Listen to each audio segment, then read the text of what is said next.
Here today we are in the Walters Art Museum examining the Garland Sarcophagus. The Garland sarcophagus was created in 150 to 180 AD, and during this time period, the Roman Empire was still at the peak of its power.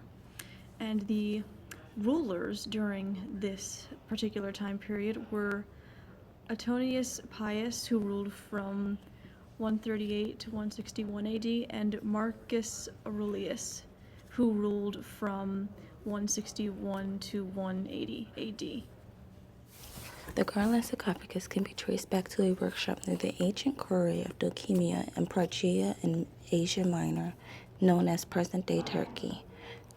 Dokimian marble is a smooth texture that shines slightly when in the light.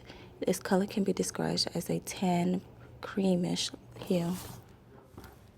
The sarcophagus is carved on all four sides, unlike the other sarcophagi present in the museum.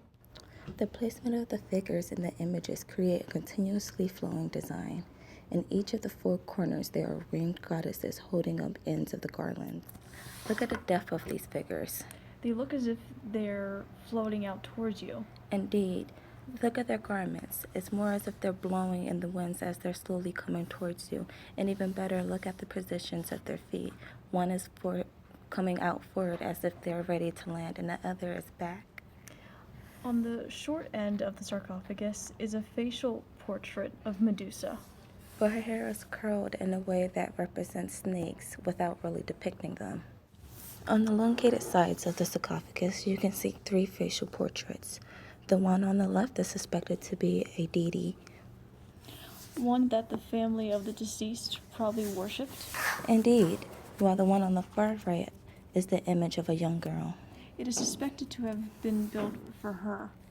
The middle image is the theatrical mask of tragedy, while on the other side of the sarcophagus is the mask of comedy.